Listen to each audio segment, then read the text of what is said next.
I believe Fat Joe was sincere. You I'm a can't fan of make Fat this shit Joe. up. I like him. My biggest issue with all the rappers would be, when are y'all going to do more for the community? Because see, my issue is this. Right now, we're celebrating the 50th anniversary of hip hop. That's the big theme right now all over the country, all over the world. Because the first artists that I can relate to are the Kalamashaka, and they were really a big hit in the 90s. And then the Genge guys came through.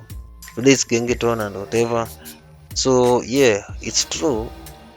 Yeah, yeah, we've really come from far, but where are the results?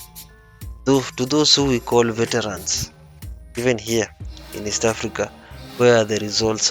What are the products of this art that we call hip hop? You know, and this is why I was also wondering, where are the systems? Even as a young artist, just come and do. It's a green field. There are no pillars unless you know who and who. It's the only way you're going to make it.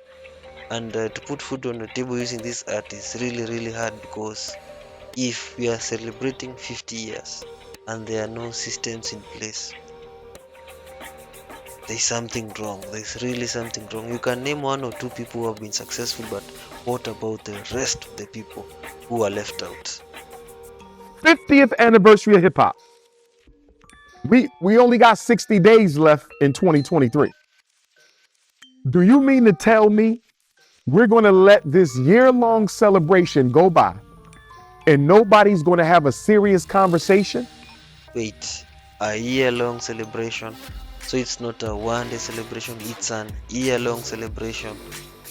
Whoa, so what has your favorite hip hop artist done this year to celebrate hip hop? Comment down on the link below. Stand up for your boy. Yeah, shout out his name. What has he done this year? Kitu kizuri kisemwe, kibaya pia kisemwe. Sema tu yote ni mabaya. What has your favorite artist done for hip hop this year? Yeah. I was thinking the hip hop artist is going to say, I'm only rapping what I live. But you don't live it no more. The minute you start making money, you moved out the neighborhood. So why you still rapping about drugs and death when you don't live around that no more? That means you're a hypocrite. If you're telling me you're rapping what you live, you don't live it no more.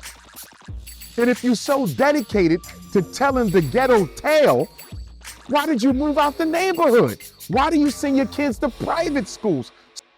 Wait. Although I believe in the power of the tongue, like you can come from the hood and you can change your life. You can retire your mother, your father, and you can move them to a better neighborhood.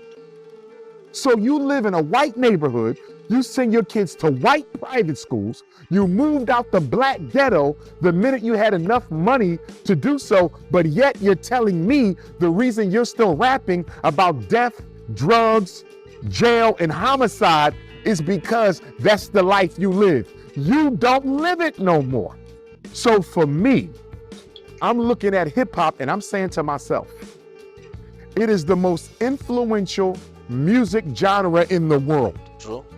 50 years, a multi-billion-dollar industry. Yeah. And in 50 years, the hip hop community hasn't built a single relevant institution for the black community anywhere. Think about that for a minute. Think about that. Look, Dr. King began his career with the Montgomery bus boycott in 19... Wait. It makes me to question what has hip hop done for my community? What has hip hop done for your community? 55. Dr. King was assassinated in 1968. That means Dr. King had 13 years. Look at what he did in 13 years. Let's go to the Black Panther Party. The Black Panther Party was founded in 1966. The revolutionary phase of the Black Panther Party was pretty much over with by 1971. That's 5 or 6 years. And look what the Panthers did in 5 or 6 years. Marcus Garvey, Yeah, the they built Honorable Marcus businesses. Garvey, showed up in New York in 1916. Yeah. He's deported in 1927. 11 years. Point to note, Marcus Garvey came up with the first newspaper ever. In fact, the New York Times copied his design. Better look that up, Marcus Garvey, and it was the biggest selling newspaper at the time, a black newspaper for blacks. Yes. Oh, and also point to note that Malcolm X's mother used to work at Marcus Garvey's paper. Yeah, she used to work there. So that spirit of activism, Malcolm X was born with it. Hip hop has been around for 50 years. Not a single hospital, not a single school, not a single bank, not a single supermarket, not a single distribution company. How can we call hip hop a blessing to the black community? That's the other question. What has hip hop done for your community? Wherever you're watching this from. When that type of money being made off of our culture and the community doesn't benefit from it at all. So you come to the community and give out a few turkeys. You come to the community and give out a few pair of sneakers. You come to the community and you throw a couple parties. And in exchange for some damn turkeys and chickens and some sneakers, I have to say this. Most rappers where I am, you're just selling us off to these betting companies, to these corporates, all for your gain. Sawa, tafuta unga, just a concert, but at the end of the day, watakutoka. Hii mtaa tu umetutoka ndio utarudi. Make it bigger than what it is. Hip hop put a spotlight on negative aspects of black culture. It magnified. So no, you didn't create it, but music is a very influential art form. Yes. Your brain is... Point to note, it's the most influential. If I want you to drink, I just put a beat, a tune, a melody over the same message, and my brother, you're going to drink. If I want you to do something, if I want you to even to kill, if I want you to... Music goes with everything. It is the biggest tool. Remember, Satan himself was a musician. Up in heaven before he was cast down to earth, he was a musician. It is the very go-to tool for influence. It's controlled by what it hears and what it sees. So we all know people who was influenced by gangster rap and decided to join the gang, decided to start drug dealing, started to gang bang. Because you got to remember, hip hop takes off at the end of the radical period of the Black Panther Party, the early 70s. You know why? Because you had all this passion and young black males needed... I have to say this. I don't always agree with what Dr. Umar Johnson says and also the other speakers because I'm a free thinker myself. But I love to take critics and to take opinions and to weigh them and see both sides of the coin. And I gotta tell you, this brother has got some gems. He's really speaking facts.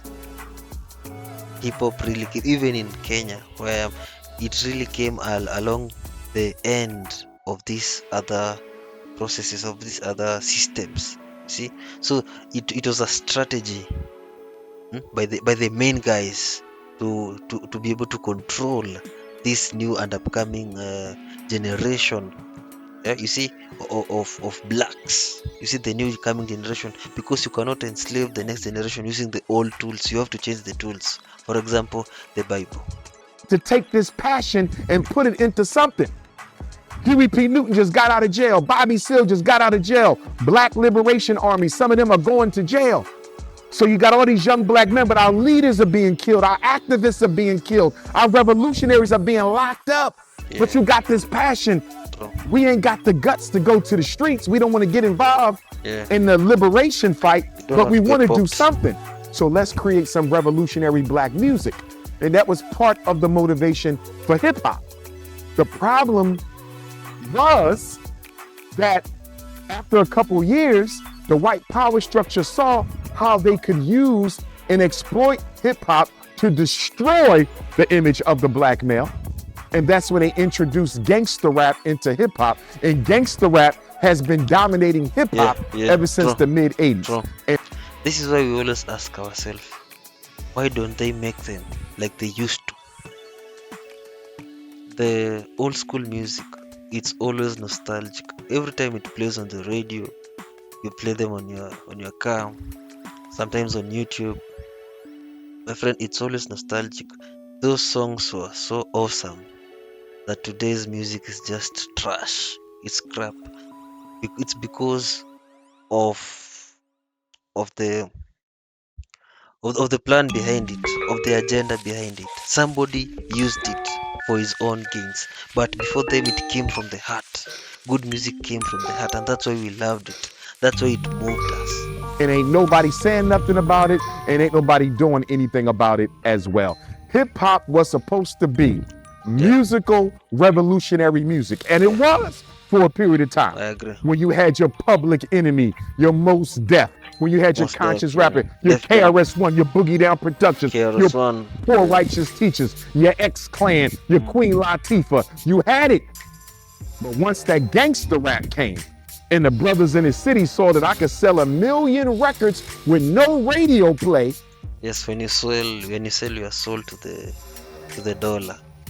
The moment you replace your purpose with the dollar, everything goes. And let me give you one tip.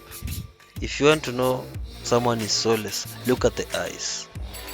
Look at the eyes of your favorite musician when you are starting out and how he is today.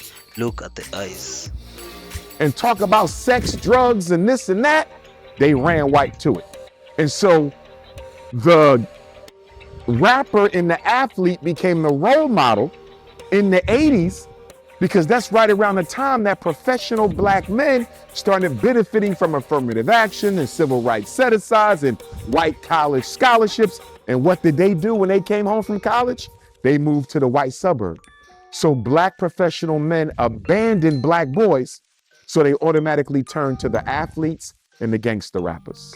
And that's where we are right now. The role models are the athletes and the gangster rappers. Two populations of black males who ain't thinking about doing nothing for the inner city.